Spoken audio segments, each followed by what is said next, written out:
All too often, it's only after tragedy strikes and a life is taken that a community will get to know a person who was once quietly living among them. We saw the inspiring and generous life of Amadou Diallo unfold before us when he was fatally shot by 4 New York City police officers last year while he stood in front of his home. Diallo's gracious smile became the smile of all those people we see every day but never notice. They sell us our newspapers, they peddle books and jewelry on the street. Diallo's death opened our eyes to a group of people in this country whose sense of the American dream is not one of entitlement, but of hard work. While Diallo's death divided the city of New York, we have learned that this does not always have to be the rule. The pictures of another African immigrant, Omar Dia, looked eerily similar to that of Diallo's, and like them, they're the last remaining images of a man who came to this country, worked hard, and was killed. Omar Dia was living and working in Denver when his life was taken only because he was black. When the people of Denver learned about his life and how he'd been sending all of his paychecks back to his wife and children living in Africa, a groundswell of sympathy and donations united the city. With me now to tell this inspiring story is Stephanie Riggs, a reporter from KCNC in Denver who visited his hometown in Senegal. Bill Ritter, who prosecuted the 2 men responsible for the murder, and Mohamedou Cissé, one of Zia's closest friends. Welcome to you all. I want to start with you, Bill. Tell us quickly, if you can, what happened, who went after this young man, and what's happening in their trials. Well, basically, there were 2 individuals working at a convenience store. They were both affiliated with skinhead groups and made a decision that they were going to hassle black Americans and African Americans. They went downtown and they were armed. One of them was armed with a gun. Ultimately, they confronted Omar Dia at a bus stop, and they basically questioned him about his right to be at a bus stop in downtown Denver, that it was a place for whites only, and they shot him. They took his life. One of them was the shooter. Another one was a bystander, but very much actively involved in the investigation. There was a woman who witnessed the incident. They, in turn, shot her, paralyzed her for life. They took Omar Dia's life. One of them has been prosecuted, was found guilty, cases on appeal. Another one, he had a mistrial because of a hung jury, the shooter actually, and ultimately he pled guilty to first-degree murder. He's serving a life sentence without parole. He avoided the death penalty. All right, that hung jury, just as a side note, because the guy confessed, he confessed on the media, he sort of really took up a soapbox saying, you know, the Aryan Nation, we're great. The hung jury was because a juror didn't want to consider the death penalty? Was that the problem? Well, there were actually 2 jurors who decided that the prosecution, my prosecution team, had not proved the element of deliberation.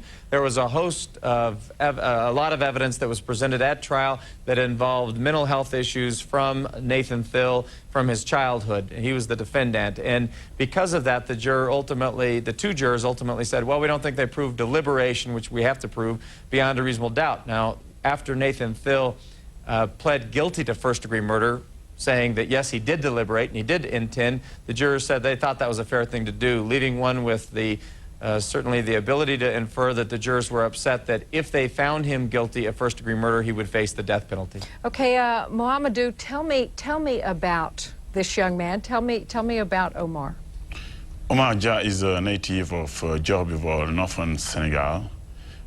He has traveled to the United States in order for him to live up to his responsibility vis-a-vis of his family. He has 3 children, 1 son he has never seen, and 2 daughters, Mbake and Jainaba, and a wife, Mariam Dia. Living in Senegal in a large family, it composed of his father, his mother, and his brothers and sisters and cousin and son. Omar Dia had the responsibility to contribute, to provide, you know, the livelihood of his family. And tell me what he did for a living in Denver. He was a janitor at the Hyatt Regency. And he was a housekeeper at the Hyatt. And he sent his checks home every month, basically? Every month he would send some money home. How did he feel about living in the United States? He loved living in the United States because that is a country that helped him realize his dream of living up to his responsibility, helping his family. Did he want to bring his family over? He would love very much to bring his family home in the United States. All right, well, I'll tell you, we're going to take a quick break. When we come back, Stephanie Riggs discovered this story, took it to heart, and what she did with it is absolutely amazing. Don't go away. He rode the rails by day, and at night, he got away with murder. It wasn't just one murder, it wasn't just two murders. We had a true serial killer on our hands. Rafael Resendez Ramirez, the railroad killer, on Mugshots. Tonight at 7. You have the right to remain silent. Every weeknight at 8 on Court TV. You go when you're supposed to go. Spend an hour on the edge of your seat. Everything else is homicide. With Homicide, Life on the Street, it's been called the best drama on television. We're cops. Cops die. Gripping, groundbreaking, unforgettable. Tell me the truth. You're in charge of this case. Close it. Homicide, Life on the Street. Every weeknight at 8. Now exclusively on Court TV.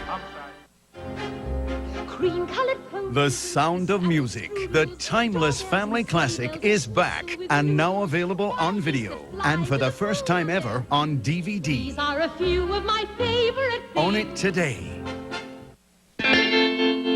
Wear contacts? New Visine for contacts does more than re-wet your lenses. It really, really refreshes your eyes.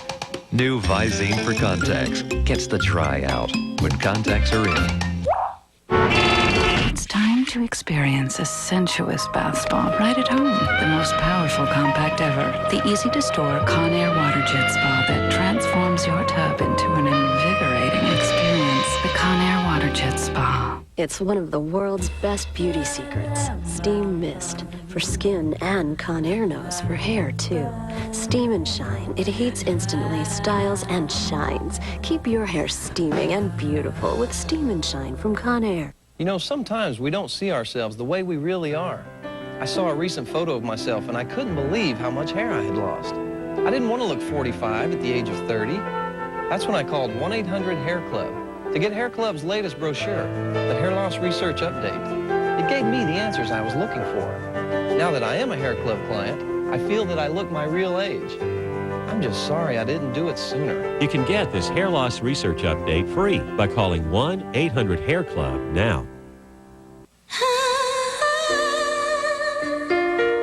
My daughter doesn't know I can't pay my bills. She doesn't know about the bill collectors calling. But she does know when I am sad.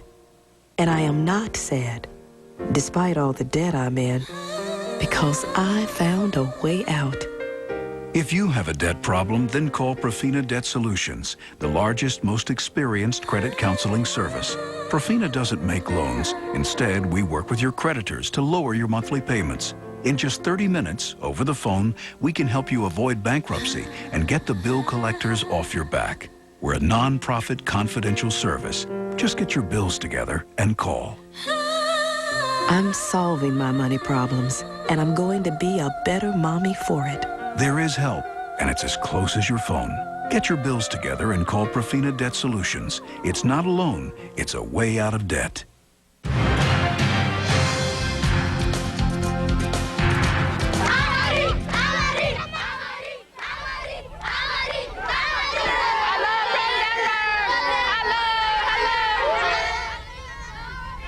Welcome back. I'm here with Stephanie Riggs, Mohamedou Sisi, and Bill Ritter.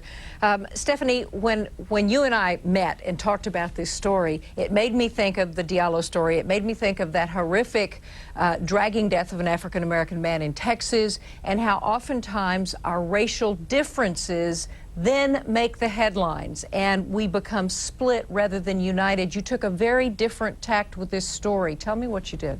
Well, this city actually told the story. When Omar Dia was gunned down in downtown Denver, it was a story that made news, of course, but we started to learn more about this man and what his life stood for. And I think what happened is Colorado said, no, this is wrong. We have to make it right. And they made it right. And it was a spontaneous reaction to a random act of violence. Random acts of kindness erupted all over the city to the tune of about $300,000. And as a result, this city got together and made Omar Dia's dreams come true, half a world away. And I wanted to go there and show Colorado this is what you did. This is what we can do if we stand together in hope and love. It touched our souls. That's what this story did. Well, all of this money began pouring into the Hyatt where he'd worked, and the result was what? What happened to the money, and what happened when you went over to find out? Well, Catherine, I should tell you that children were collecting milk money. They were getting together and saying, here's our 50 cents. Will this help Omar Dia's family? Because they understood what he came to this country to do. He had to leave his wife. He had to leave his children. He had a little baby that he never got to see. He had to leave them all behind and come here and work very hard and send all that money back. And I just found out today he would designate $1 a month for the Mile High United Way. So this man was such a generous, giving soul, and that's what Colorado saw. So all the money came into the Hyatt, and the general manager asked Mohamedou Sisi, what can we do to help this village? And Mohamedou was very smart. He said, they need a water pump. The village is along the Senegal River, but it's a very dry riverbank. So the water pump quadrupled the production of rice and corn, so the village doesn't starve. There was you can see Mohamedou bringing the water pump there. Then they paid for a $7,000 grinder so the women didn't have to grind the corn and rice every day for hours. They could spend more time with their family. There is no electricity. There's no running water in this village. This is just a primitive village, but the people there were so gracious and humble and had such a deep faith. They said that Omar Dia's death was his destiny, but Colorado's reaction to his death was a miracle. The money paid for a 2-room school with school supplies, a $500,000 donation from Project Cure in Denver, opened up a medical clinic. Now villagers come from all over that region in the Great Sahara Desert for treatment. They paid for clothing, a telephone, the first telephone in the village, and there is also an apartment in Dakar that they paid for with the fund, and the money from the rent will pay for the diesel grinder and the water pump so they can continue to maintain that generous gift from Colorado. Well, tell me about you going over there to record this. That had to be, I would think, one of the emotional highlights of your life. Well, you know, it really was, because it just touched my soul so much. And, you know, I've been a reporter, a journalist for 15 years. I'd never seen anything like that. I had no idea what to expect. Did a lot of research on the region, of course. It was a 14-hour drive from Dakar, the capital of Senegal, and it was 120 degrees, no air conditioning. There's no, I mean, like I said, this is Africa, and it's one of the most wonderful, special places I have ever been to. And when we arrived, that greeting that you saw when they were chanting America, America, they love Colorado. Omar Dia's father told me that there's definitely more good in America than bad, and I said, I couldn't agree more. And I saw these hardworking people who opened up their hearts and home to me. They told me to consider their village my home away from home, and I must tell you, I never felt safer, never felt more appreciated, and it was humbling, Catherine. It was really humbling. All right, Bill, real quickly, you actually worked in the Peace Corps in Africa. How is it to see your hometown, out of such a horrific event, create something like this? It is special. Denver is a special place, and we've had some bad headlines over the last several years, different things that have happened here coming out of Colorado or the Denver area. So it is not surprising in a way to see how they have reacted to that. And the measure of a community is how they react to that kind of adversity. We had a police officer killed by a skinhead just days before Omar Dia was killed, so we really were in the throes of a crisis, and to see this positive reaction is heartwarming. I don't think we as a community can still appreciate what we have done for Omar Dia's community, and certainly it wasn't worth his life, but we have made a significant impact in this poor community. And I'll just tell you one other thing, that my prosecutors who actually tried this case could hardly talk about Omar Dia without themselves crying about it, because he is such a special man, and was such a special man, had a special life here, gave $1 a week to the United Way agencies. Well, just a tragic story, but such an extraordinary ending. Stephanie Riggs, thank you for bringing it to us. Mohamedou Sisi, thank you so very much. Bill Ritter, much appreciated. Now, coming up next, if you disagree with the majority of people, does that